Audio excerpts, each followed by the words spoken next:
thinking of something of the embarrassment of evolution, arguments are outdated and illogical. Here's the illogical thing. And I remember hearing somebody said, well, I just don't know. I know the Bible says God created, but there's all these fossils. And I said, well, what about it? See, the thing that most people don't realize is that fossils are not normal things. Normal thing is an animal dies, it falls down, gets eaten by big animals, smaller animals, finally bacteria, and it's dust. That's it, you know. No fossils. Fossils aren't being made. It takes a catastrophe. It takes a strange catastrophe. Fossils are formed when animals are caught up and encased in sand, watery sand, and then pressure, as if depth of water, pressure presses down on that until the sand around the animal forms into the rock. Then it creates then a mold, and the animal wastes away and dies, but in that hole is filled in seepage of rock water. That hardens then, and when you take away the sandstone, you have a fossil. It's just in the shape. It's like making a very special stamp of the animal. However, not only is making a fossil rare, yet we have them all over the world, and in some places entire miles of land animals, sea animals, air animals that are all swept into one big area and made into fossils, just as though they were swept there by a flood. But as we look at the fossils, the idea of a fossil, which the evolutionist says, is that they just individually fell into something that did that to them. But there's a problem with that. That would take a long, long time. And there is great evidence of rapid burial in many of these fossils. So let's look at this. Fossils all over the world show evidence of rapid burial. Many fossils, such as fossilized jellyfish. How many have seen a jellyfish? Maybe pictures, but yeah. And you know why they're called jellyfish? Because they're just all jelly-like with stingers. Show by the details of their soft, fleshy portions that they were buried rapidly before they could decay. This was not a dying animal that happened to fall into a place. This was buried and died and was encased before it was all decayed. Stephen Jay Gould in Wonderful Life says, preconditions for the preservation of soft-bodied faunas, flowers, rapid burial of fossils in undisturbed sediment, depositing in an environment free from the usual agents of immediate destruction, primarily oxygen and other promoters of decay, and the full range of organisms from bacteria to large scavengers that quickly reduce most carcasses to oblivion in nearly all earthly environments, and minimal disruption by the later ravages of heat, pressure, fracturing, and erosion, but the very conditions that promote preservation also decree that few organisms, if any, make their natural homes in such places. Where they are found as fossils is usually not where they would live. Thousands of jellyfish, many bigger than a dinner plate, are found in at least 7 different horizons of coarse-grained, abrasive sandstone in Wisconsin.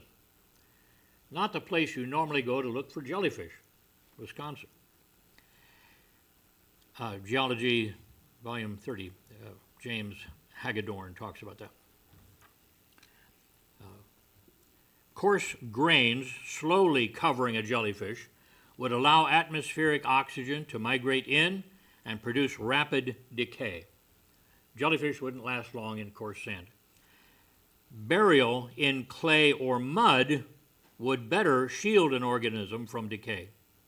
If coarse-grained sand buried those jellyfish in a storm, turbulence and abrasion by the sand grains would tear and destroy the jellyfish.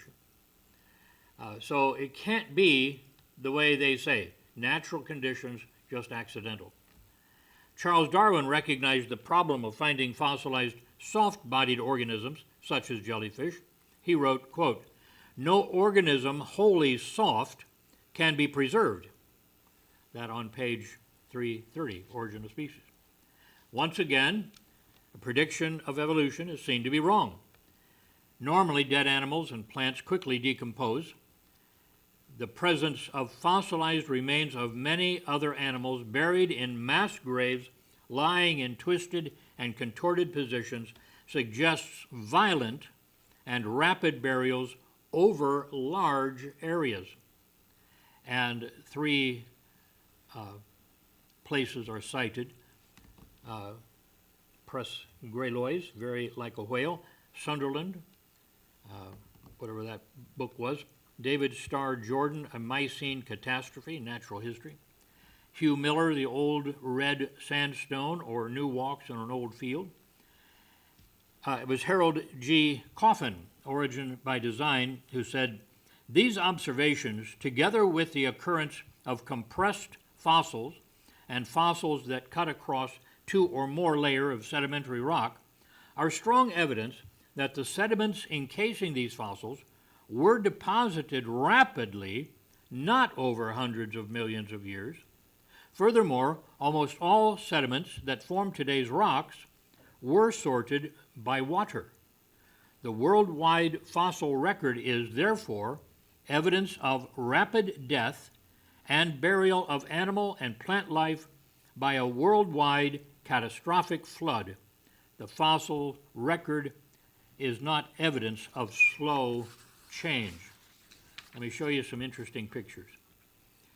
Here is a fish. Now you see a tail on both ends, but if you can see it clearly enough, at the bottom left, you see a mouth with a dark eye on the big fish, and then you see a smaller fish in his mouth.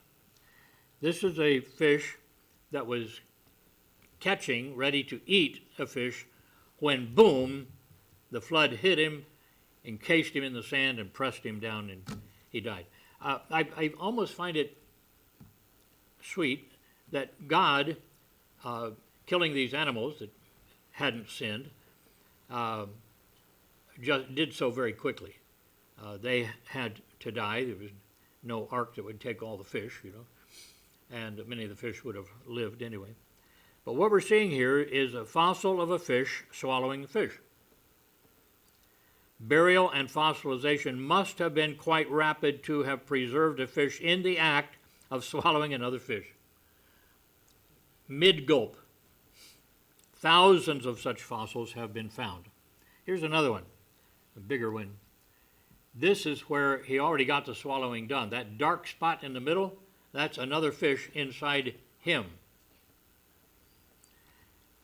This is figure 8. Fish in longfish.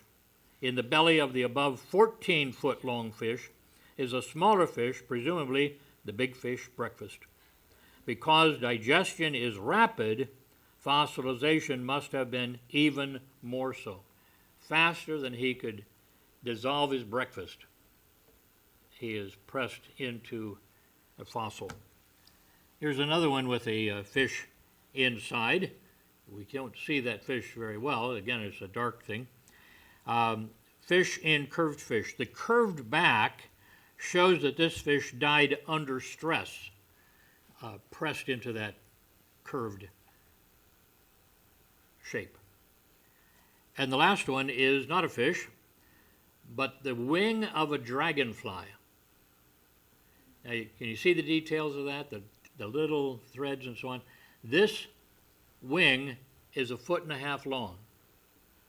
Dragonfly wing. The delicate 1.5 foot long wing must have been buried rapidly and evenly to preserve its details. You've seen the dragonfly wings. You know how gentle, how delicate they are. But 1.5 foot wing, about 1.5 feet, that means that the wing on the other side would be a 3-foot span plus whatever big the dragonfly himself would be. So, hey, stop bothering me. You know, maybe that's why they were called dragonflies. Look like dragons. Anyway, things aren't the way they tell us. They know these things, they just can't emphasize it because that doesn't fit their theory.